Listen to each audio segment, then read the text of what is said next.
Hey, JJ, the drama teacher at Knoll Middle School, here to talk to you about tableaux. Tableaux are a great way to help tell stories in the theater world. Tableaux are really simple. They're just a frozen picture in time, but it's a French word. It's fancy. It sounds better than saying frozen picture in time. So when your teacher asks you to do a tableau, they're really asking you to help tell a story through a frozen picture. And you want to be very mindful about your character. If you're younger, what might the character look like in their stance or in their pose? If you're older, what might that look like? And they should look different. Also, as you're developing your character, you want to have some type of facial expression that shows what they're thinking in that moment in that scene. So even though a tableau is a frozen picture in time, there's much more to it. It's a lot of layers. It's a facial expression, like this kid. It's a body language. It's an expressions with your hands and your facial expressions. It's letting the audience know there's something going on inside that pretty little head of yours. There's also scene work to let you know obvious things like what it might be about.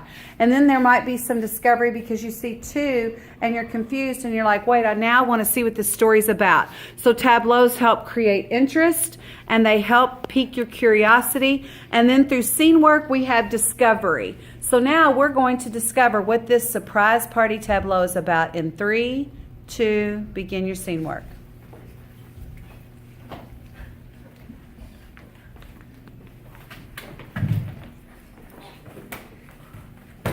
Sometimes there's a lot of action.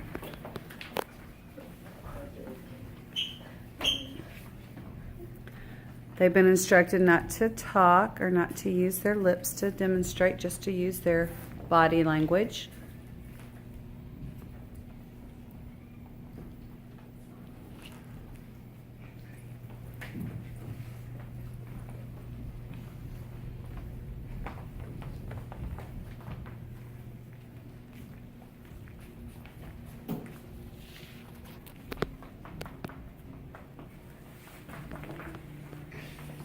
And then the next scene is some celebration.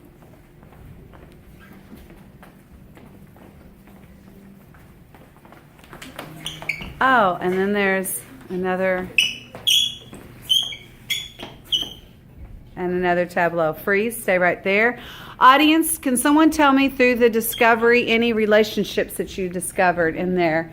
Lachlan, what relationship might you have found? I actually saw that it might have looked confusing a little, but I saw that they switched girls. And I was like, wait, is it mixed up or is it like longer right? So what relationships did you see through the scene work? I saw that there were two guys that like must have been like best friends or something, and two girls that must have been best friends, and they like both wanted to get married to the girls, so they were. So we see two guys. Do they seem like friends? Yes.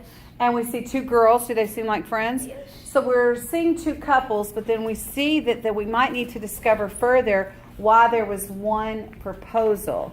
What might you have discovered? Any ages or relationships? I noticed that the relationship, I'm guessing that when they walked in, they proposed to the wrong person, and that's why they were getting really mad.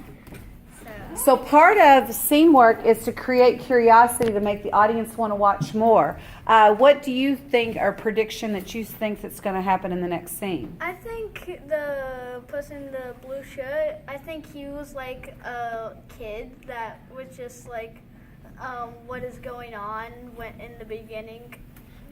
So we saw him taking a lot of pictures. Someone raise your hand and tell me if you think he was an adult. If you think Nolan in the blue shirt was an adult, raise your hand. How many of you think that these four are adults? Raise your hand. Anybody think that she is a kid? Raise your hand. So we've seen some body language. We've seen some facial expressions. We've seen some acting. We now are curious how the story is going to unfold. To be continued.